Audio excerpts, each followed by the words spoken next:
Many divers think that they understand no decompression limits until they accidentally exceed one. And by then, the mistake has already happened. Welcome to Valkyrie Divers. My name is Gerard, and today we're going to talk about the 7 most common NDL mistakes that divers make and how to avoid each and every one of them. So, without further ado, let's dive in. Let's start with a quick recap. Your no decompression limit, NDL, is the maximum time that you can stay at a given depth and still ascend safely without a mandatory decompression stop.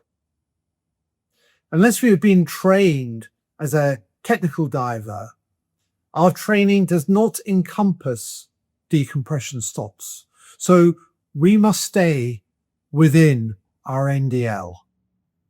The first mistake commonly made by divers is to drop to a maximum depth too early. Remember, the deeper you go, the faster your body absorbs nitrogen. So the faster your NDL decreases. So the mistake people make is they start deep and then they stay there too long. Your NDL disappears fast. The correct thing to do is to plan your dive profile carefully and only go deep when you actually need to, when there is something that you're looking for or something you want to see. So come up to a shallower depth whenever you can. That will increase the amount of NDL that you have. So, for example, being at 20 meters, your NDL reduces at a significantly slower rate than when you're at 30 meters. So being at 20 meters means that your dive will last longer. So only go deep when you need to go deep. Moving on to the second mistake that people make. Rely on someone else's computer. Not having their own and going, hey, we're diving the same dive, it's all the same. Well, not necessarily. Different computers have different algorithms and calculate NDL in slightly different ways. But more importantly, your dive profile is actually different to your buddies. Your surface interval from the previous dive may have been more or less. You may have stayed slightly deeper looking at something as your buddy comes up to a shallower depth. Or alternatively, your buddy may be at a deeper depth and you're shallower. Your dive profile is not identical to your buddies. You need to have your own dive computer. Now, be that one you own, you bought, or a rented one, but you need a dive computer that you wear throughout that day for all the dives you do. Not relying on your buddies or the dive lead or someone else's dive computer. Mistake number 3, ignoring repetitive dives. After you dive, your body will still contain residual nitrogen. That slowly comes out during your surface interval. If you go for another dive straight away, your NDL on that next dive will be significantly shorter. So the solution to this mistake is obviously maximize that surface interval. If you're going deep, you're going to need a longer surface interval to allow the nitrogen, residual nitrogen, to come out of your body safely. Use the surface interval timer on your dive computer. It will monitor how long your surface interval actually is before you go in on that next dive. Use the dive plan function on your computer to work out how long your next dive is going to be based on the depth at which you intend to go.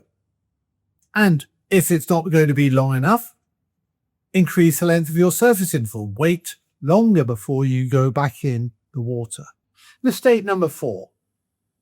Ascending too fast or too slow. We all know that ascending too fast increases the risk of decompression stress, but ascending too slowly can also be causing difficulties. If you ascend slowly, you may find that the NDL on your computer isn't going down as you ascend. The offset of going shallower is reduced by the length of time you are at depth. So if you go too slowly, you could actually end up finding your NDL reducing far quicker than if you were going up. So you've got to go up at the approved rate. No faster than 9 meters a minute, but also not too slow. You also need to make sure you do your safety stop to allow that residual nitrogen to come out of your tissues. Use the function on your dive computer that shows the rate at which you are ascending. Many dive computers now will have a gauge, red, amber, green, that shows whether you're going too fast or whether you're going at a safe speed. So learn your computer, know what it does, and use that function. It is there for a reason. Mistake number 5. Going to maximum NDL. Just because your computer says you have 1 minute left on your NDL doesn't mean you have to use it. A little buffer can make a big difference. Don't push your NDL to 0. It can be very dangerous.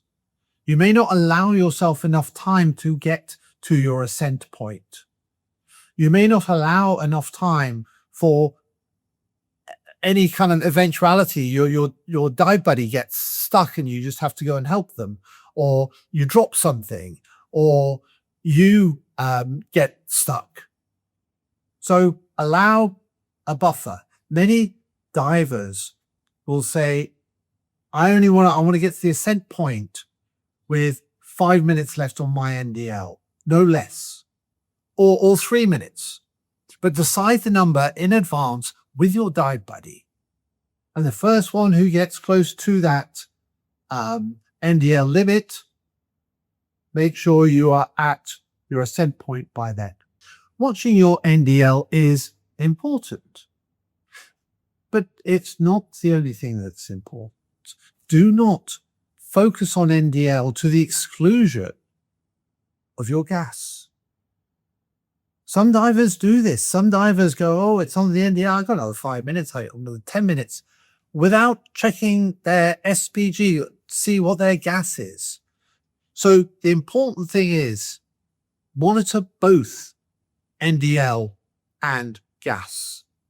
Whichever gets down to the limit at which you have predetermined you need to be at the ascent point is the end of your dive.